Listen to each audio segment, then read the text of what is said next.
Hello, I'm Leonard Maltin.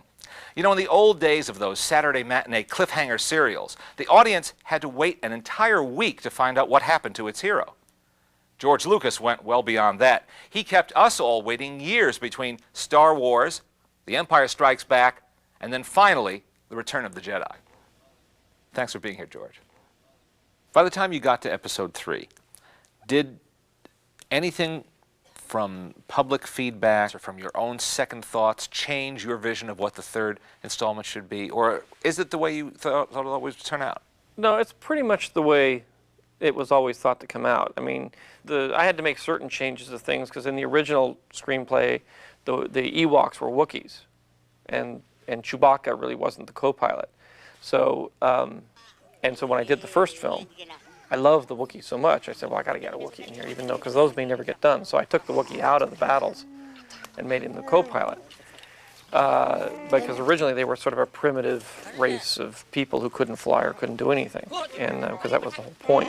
And so I had to figure out how I was going to do Wookiees, and I basically cut them in half and called them Ewoks. But it was you know, a lot of that stuff is all there, but in the original it was a ground battle and an air battle all together. How did you ever think of Jabba the Hutt? Well, Jabba, it's one of those things I needed a gangster. I mean, he was in the first film, and in the you know, in the special edition, we're putting back a lot of material with Jabba the Hutt in the first film, in the very first one that we did, and so he was in that.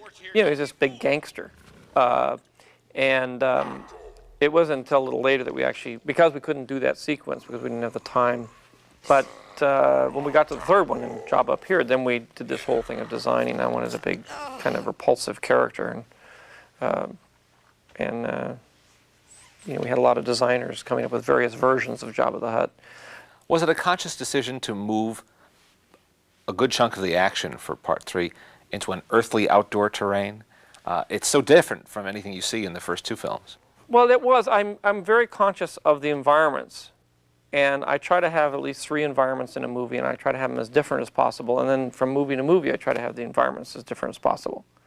You know, in the first movie, we were on a sand thing. It was all kind of a brown color. And so then on the second one, I put in the snow, and it was all kind of white. And then I did the green, you know, swampy kind of thing. And the third one, you know, you're sort of, I mean, what can you do in terms of environments? You have to shoot it somewhere on this earth. Unfortunately, we can't go somewhere else. So, you know, a forest was really about the only thing I had left. And originally, even with the Wookiees, the Wookiees lived in a forest environment. They lived in the same kind of tree houses, and they did that, you know, they were sort of earth people. There's a whole motif of, like, Luke's planet. Everybody is brown. There's lots of browns and earth tones. Everything is earth tones and light tan and light brown, flesh color. You know, it's all very warm tones. And then when you go to the Death Star, it's all black and white. Everything is black and white all the time. I mean, it's all very harsh and contrasty in black and white. And I use that a lot. And so in the large arc, it was the same way. You know, it was, you know, where the Wookiees lived, it was all sort of green and brown. You know, I added that in. It sort of was a motif that went from, you know, sort of a tan brown to a green brown. And so that sort of still exists in the actual film. It's there's a whole color and environment motif that goes through, and the good guys are all the earth colors, and the bad guys are all colorless. Your many, many fans, and there are many avid fans, as you know, of the Star Wars trilogy, are wondering about the next 3 films. And why is it taking so long? Why does it take so long? And how long will it take? Well, I'm working on the next 3 films, and I am in the process of writing the 3 screenplays now, and it takes a while to write the screenplays. To write the first Star Wars took me about 2 years, so I'm writing 3 scripts at once.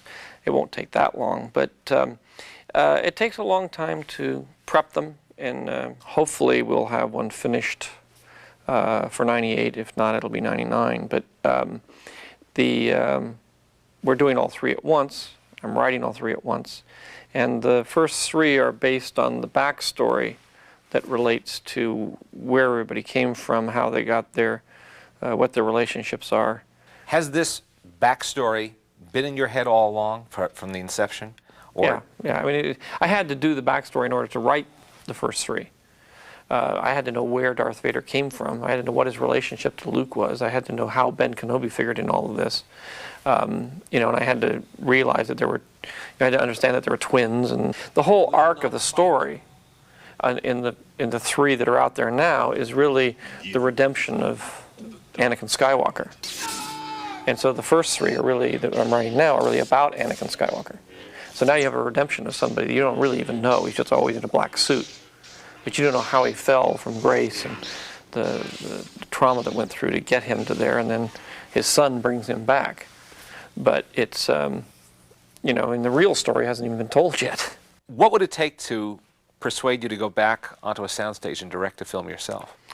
Well, I'd like to direct again. I mean, I'm very interested and still in directing, and there is a possibility I may direct one of the next Star Wars. If I do direct again, it'll be the first one, so that I can set the stage and you know, how everything works for the other directors to follow. But as we approach the millennium, we can look forward to the prequel trilogy. Definitely.